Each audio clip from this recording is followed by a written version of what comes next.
Halo, di video ini sesuai judulnya, saya akan membahas tentang bakteri namanya Haemophilus influenzae. Jadi memang beberapa flu pada manusia itu kan beberapa disebabkan oleh virus ya, tapi ada beberapa bakteri yang menyebabkan flu juga ya. Namanya Haemophilus influenzae, sesuai dengan namanya. Dia merupakan kelompok bakteri gram negatif, kecil dan pleomorfik ya. Pleomorfik itu artinya dia bentuknya berbeda-beda ya, bentuk sangat banyak atau beragam bentuknya. Kultur membutuhkan media enrichment atau pengkaya, contohnya pada agar darah. Haemophilus influenza tipe B merupakan suatu patogen manusia yang penting. Untuk morfologi mikroskopis, dia bentuknya basil kokoid pendek, ya 1,5 mikrometer karena berpasangan atau berantai pendek. Pleomorfik, jadi bentuknya tidak tetap, terdapat kapsul pada kultur muda medium diperkaya 6-18 jam. Ya. Jadi bentuknya pleomorfik, bentuknya berbeda-beda, kadang ada dua, kadang satu, ada bulat, kadang batang, dan sebagainya. Itu ya. Ini yang disebut dengan pleomorfik. Morfologi makroskopis pada kultur, morfologi koloni bergantung pada usia dan medium. Pada agar coklat setelah 24 jam, koloninya datar. Berwarna coklat keabuan, diameter 1-2 mm. Pada agar domba, H. influenza itu tidak tumbuh kecuali di sekitar koloni Staphylococcus aureus itu dengan fenomena satelit. Jadi untuk menumbuhkan bakteri Haemophilus influenza ini kita harus menumbuhkan juga bakteri Staphylococcus aureus ya. Ini akan terbentuk fenomena satelit. Ini kita tumbuhkan tadi pada agar coklat ya, dia koloninya datar, berwarna coklat keabuan, diameternya 1-2 mm. Ini kalau kita tumbuhkan di agar darah, kita harus menumbuhkan Staphylococcus aureus di sini. Ini kan agar darah. Kemudian kita setrikkan di sini itu Staphylococcus aureus. Haemophilus influenza itu akan tumbuh di sekitarnya di sini. Ya. Kalau pakai ini dia itu bentuk fenomena satelit. Jadi bakteri ini tumbuh di sekitar Staphylococcus aureus. Ini kenapa? Ya, karena itu alasannya identifikasi grup Haemophilus bergantung pada kebutuhan akan faktor X dan V. Jadi Haemophilus influenza pada akar darah itu dia butuh faktor namanya X. X itu hemin dan V itu NAD, nikotinamid adenin dinukleotida. Koloni Staphylococcus pada agar darah menyebabkan pelepasan NAD sehingga menyebabkan fenomena satelit. Jadi pada agar darah itu kan ada namanya hemolisin ya. Hemolisin ini akan dicerna oleh Staphylococcus aureus membentuk hemin.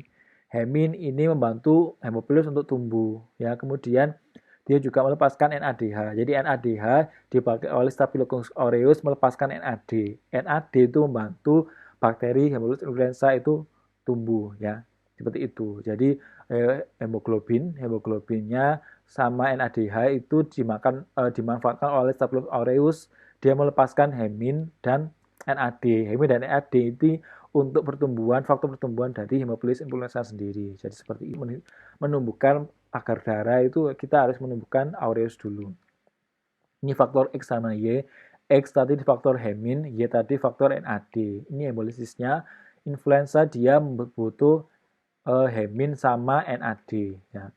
Berbedanya seperti ini, yang sama dengan itu bisa bisa kadang butuh, kadang tidak ya. Kalau negatif ini benar-benar tidak butuh faktor X. Struktur antigen Haemophilus influenza mengandung satu dari 6 tipe A sampai F, di mana dia itu polisakarida kapsular. Berat molekulnya lebih dari 150. Kemudian antigen kapsular tipe B merupakan PRP, polyribose ribitol fosfat. PRP dapat ditentukan dengan aglutinasi dan kaca objek. Kemudian antigen somatik terdiri dari protein membran luar. Kemudian lipo-oligosakarida atau endotoksin mempunyai banyak tipe. Kemudian untuk patogenitas tidak memiliki eksotoksin, jadi dia cuma memiliki endotoksin. Mycobiota flora normal tidak mempunyai kapsul saluran nafas atas. Kemudian kapsul PRP pada influenza tipe B merupakan faktor virulensi utama. Penyebabnya dia meningitis, pneumonia, epiglotitis, bronkitis kronis, otitis media, sinusitis, dan konjungtivitis. Gambaran klinisnya masuk melalui saluran pernafasan, ya infeksi lokal menyebabkan sinus. Awalnya sinus, kemudian dapat mencapai aliran darah, di mana dia kan sifatnya bakterimia ya, bakteri yang ada dalam darah, meningeal, jarang, dan bisa ke sendi menyebabkan artritis septik. Uji lab ya, spesimennya swab nasofaring, pus atau dahak, darah, dan cairan spinal untuk apusan dan kultur. Identifikasi langsung pewarnaan gram, berarti kan sel gram negatif kecil 0,3 sampai 1 mikrometer, tapi kan dia sifatnya pleomorfik, jadi harus hati-hati. Yang paling penting itu kita lakukan kultur agar coklat tadi koloninya abu-abu dan datar. Kemudian pemeriksaan faktor V, NAD, dan X hemin. Jadi dia dikultur dalam agar darah. Jangan lupa kita tumbuhkan dulu Staphylococcus aureus, kemudian Haemophilus influenza itu akan tumbuh di sekitarnya. Jadi ada fenomena satelit seperti itu. Spesies Haemophilus yang membutuhkan faktor V tumbuh di sekitar strip ke atas yang diletakkan di media yang disterilkan sebelum darah ditambahkan. Alternatif pakai strip yang mengandung faktor X ditambahkan secara paralel dengan strip yang mengandung faktor V. Pertemuan di antara kedua strip menunjukkan kebutuhan faktor kedua tersebut. Jadi alternatif ya, jika kita tidak ada Staphylococcus aureus kan butuh waktu lama gitu ya. Kita bukan aureus juga bisa pakai strip yang mengandung faktor X tadi hemin dan faktor V yang mengandung NAD, nukleotida adenin dinukleotida gitu ya. Jadi ini faktor X, faktor V, jika dia tumbuh di faktor X dan V itu berarti dia Haemophilus influenza yang butuh faktor X, hemin, dan faktor V yang NAD. Untuk terapi, angka mortalitas mencapai 90% pada pasien yang tidak diobati. Ya, Haemophilus influenza tipe B peka terhadap ampicillin, tetapi 25% menghasilkan beta laktamase. Ya, peka terhadap cephalosporin generasi ketiga.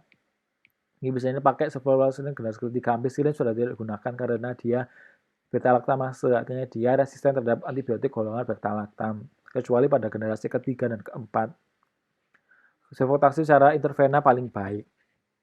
Kemudian untuk epidemiologi, pencegahan pengendalian Haemophilus influenza tipe B berkalsul ditularkan dari orang ke orang melalui pernafasan. Jadi ditularkan melalui inhalasi. Pencegahan dengan vaksin konjugasi Haemophilus B pada anak-anak. Kontak dengan pasien infeksi Haemophilus influenza berisiko rendah terhadap orang dewasa tetapi berisiko tinggi terhadap orang dengan non-imun atau anak di bawah 4 tahun. Ya. Jadi anak-anak sama yang non-imun HIV AIDS atau anak usia lanjut di atas 65 tahun itu rentan terjangkit oleh bakteri Haemophilus influenza. Sekian untuk bakteri pembahasan tentang Haemophilus influenza, semoga bermanfaat. Selamat belajar.